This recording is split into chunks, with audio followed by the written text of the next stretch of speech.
Have you ever felt, without any warning, that your inner world is slowly cracking like a shell that can no longer contain what is being born inside? It's not a common crisis, not sadness nor euphoria.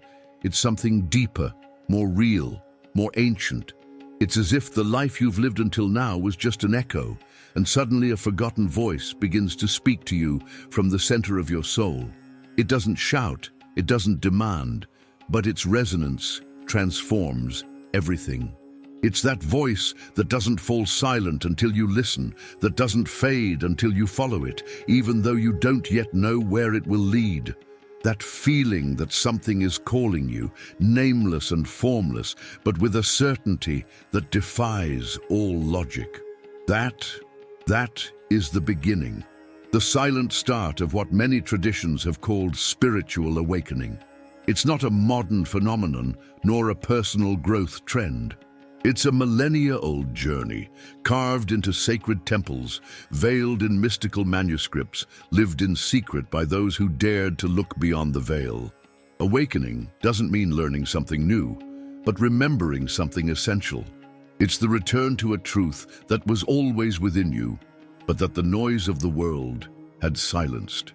In this video, we're going to dive into the 5 stages of spiritual awakening, not as a theoretical list, but as a living map that you can feel in your cells, in your emotions, in your breath.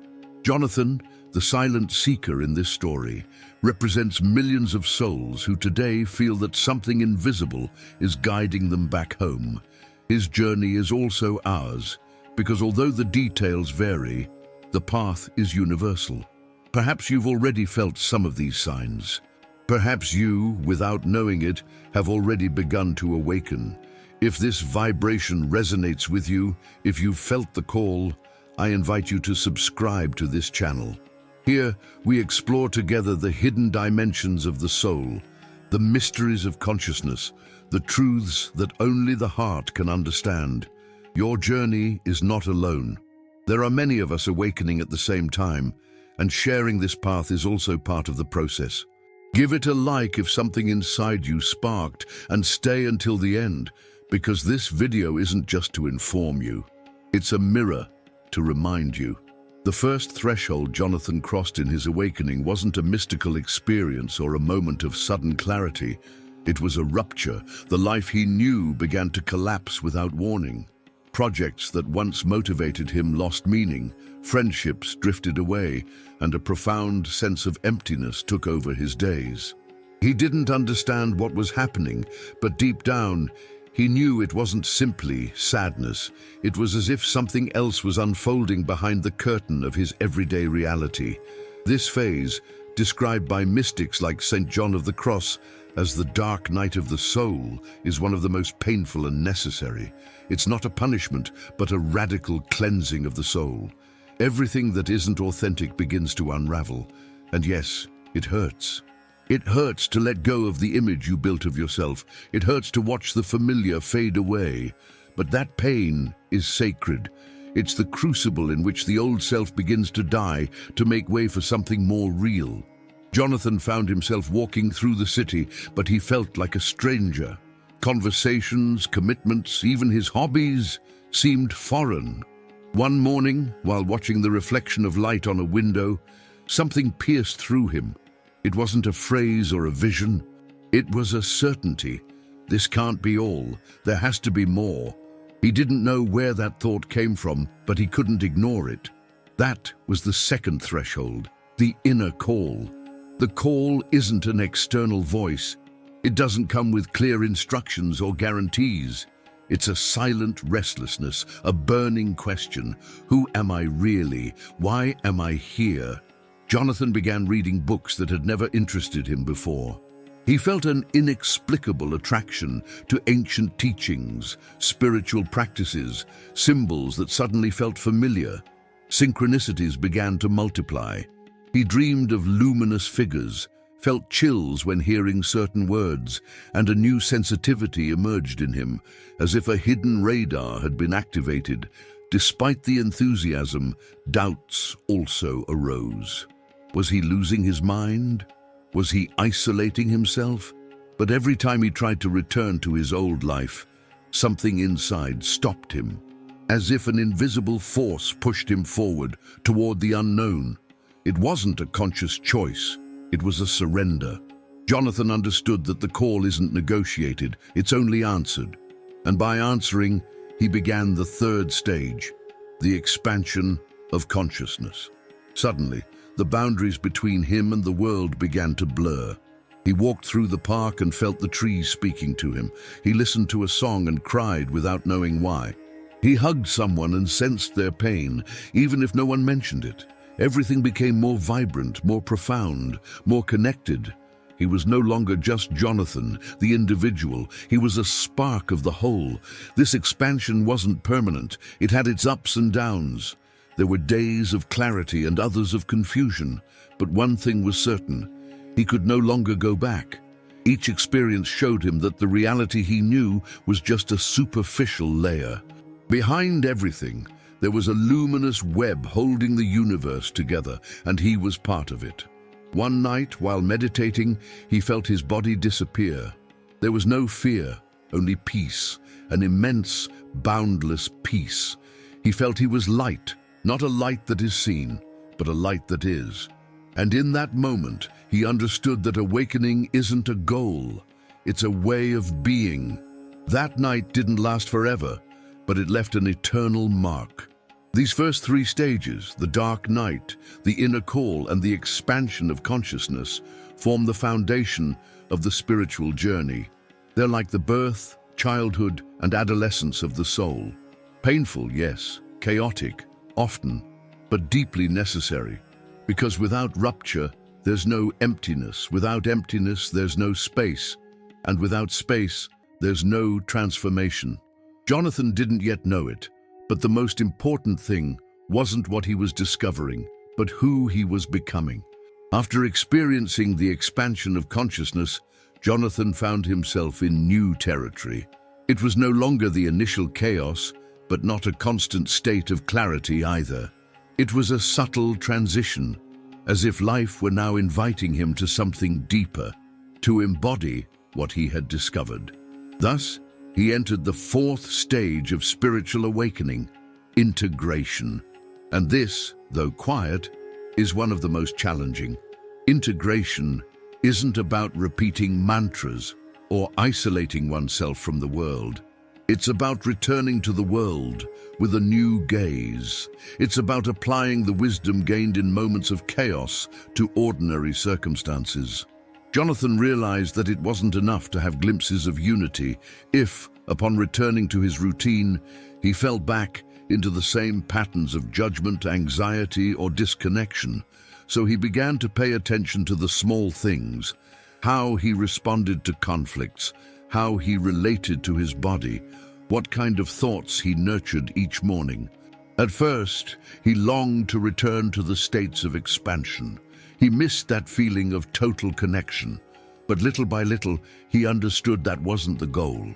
The goal was to bring the light into the mud, to be coherent, to live from what he had remembered. And that meant letting go of what no longer resonated. Friendships, habits, projects. Not out of rejection, but out of self-love. He was ceasing to be who he was, to become who he truly is. One of the key moments in this stage was when, without seeking it, he found himself sharing what he had learned with others. Not from a desire to teach, but like someone offering water to the thirsty. His words weren't eloquent, but they came from the soul, and they began to resonate with those around him. Friends who once mocked his process now asked for advice. Family members who thought him distant began to listen with curiosity. It wasn't him speaking, it was the consciousness within him. This integration phase also brought a deep yearning for authenticity. Jonathan could no longer tolerate superficial conversations or fake smiles. Not out of arrogance, but because his inner being demanded truth. He began to choose silence over falsehood, solitude over forced company, coherence over social acceptance. And though this made him lose certain connections, it also opened space for new ones, more aligned, more real. During this stage, he created a small altar in his room. It had no idols or expensive decorations, just a candle, a stone he had picked up during a walk, and a notebook where he wrote each night what he had learned. It wasn't a mandatory ritual. It was an act of presence, a way to remember day after day his commitment to his soul. And then, almost without realizing it, he began to enter the fifth stage, conscious mastery. Contrary to what many imagine, this stage isn't the glorious end of a path. It's not the moment when one becomes a guru or achieves immutable perfection. It's rather the beginning of a new way of living. Jonathan no longer sought answers outside. He no longer needed mystical experiences to feel complete. Something within him had settled, an inner axis, a peace that didn't depend on circumstances. Conscious mastery isn't about knowing everything, but about embodying the essential. Jonathan began to live from a place of surrender. He no longer reacted as he once did. He listened more, spoke less, he felt more, judged less. His presence became medicine for others, not because he tried to heal anyone, but because he simply was. His energy began to transform the spaces he inhabited, and people felt it without knowing why. One day, while walking through a noisy, chaotic market, he felt a profound peace. The bustle, the anxious faces, the rush didn't matter. He was there, fully. And in that moment, he understood that awakening wasn't about escaping the world, but about being in it with the eyes of the soul open. He began to practice silent service. He helped strangers without saying a word. He sent silent prayers for those he saw looking sad. He offered his listening as a gift. He sought no recognition. His reward was the vibration he felt in his chest when doing it. In each simple act, he found meaning. He also understood that the true master remains a student. Each day brought new challenges, new lessons. Spirituality wasn't a goal achieved, but a constant dance between the ego that wants to control and the soul that longs to flow.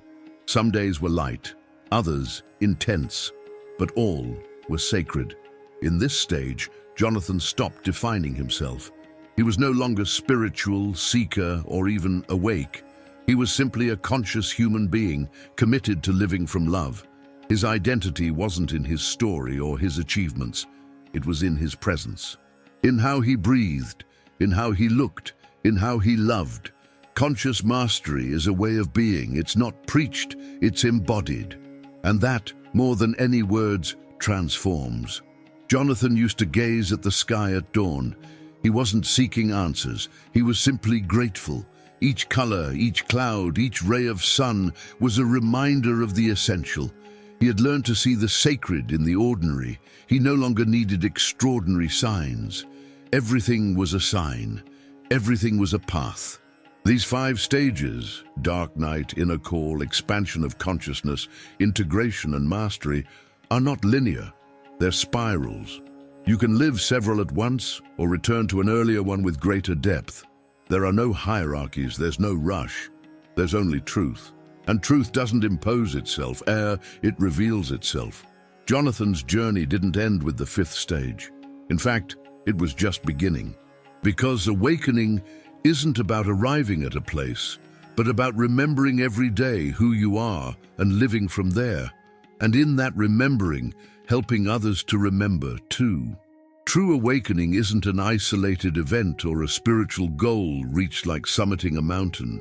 It's a way of living. It's a conscious breath. It's a decision renewed each morning to choose to see the world with the eyes of the soul, even when everything around seems asleep.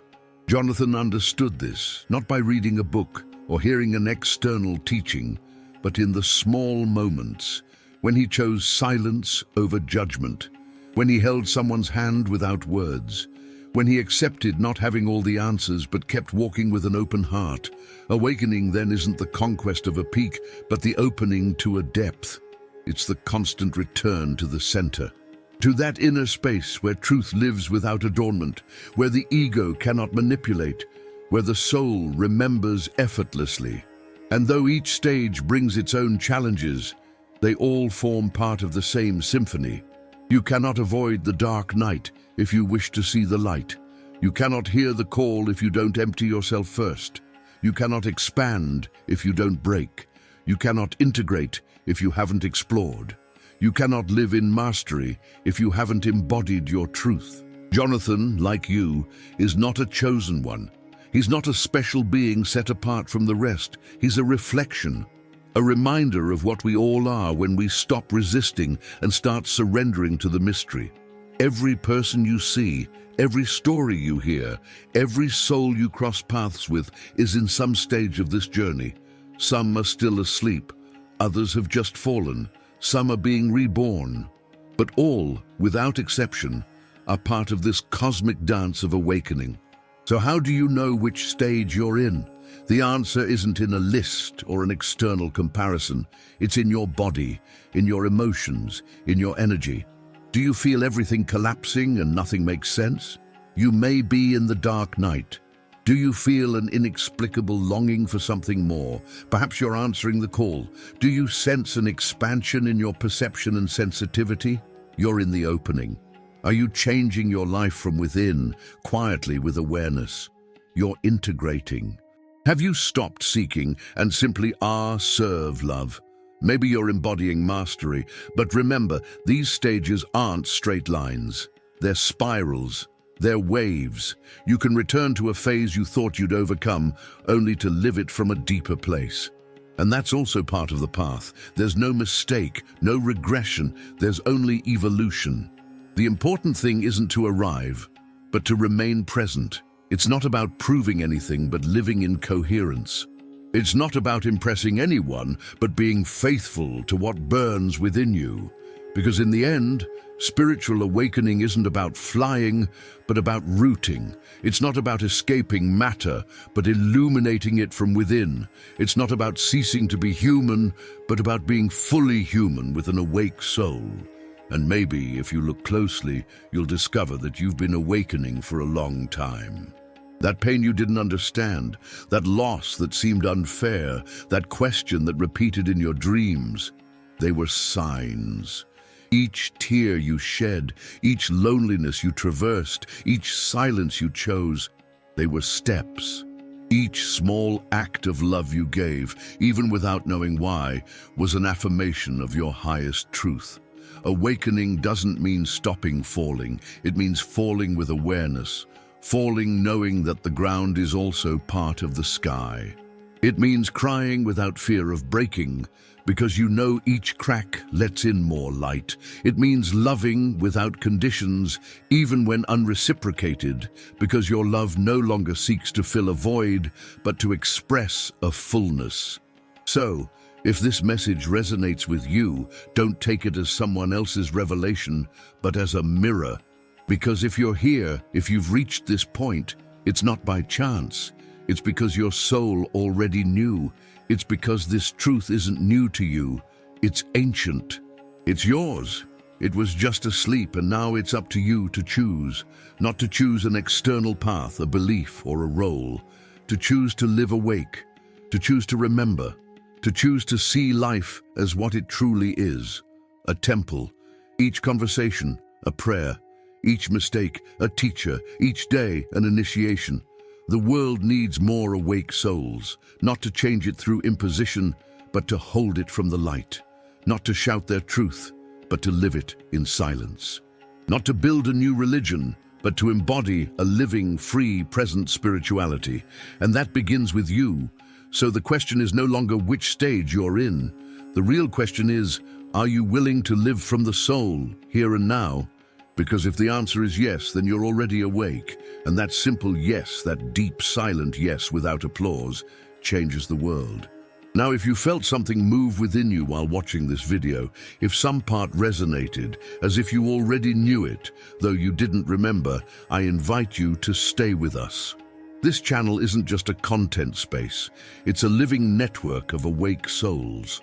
It's a silent tribe walking inward. It's a home for those who can no longer pretend to sleep. Subscribe to keep exploring the depths of your being. Give a like if you felt something ignite, and share this message with those you know are ready to remember. not to convince, but to accompany. Because awakening isn't a solitary path. It's woven in connection, in love, in community. And you who've read this to the end are part of that network. Thank you for being here. Thank you for remembering. Thank you for being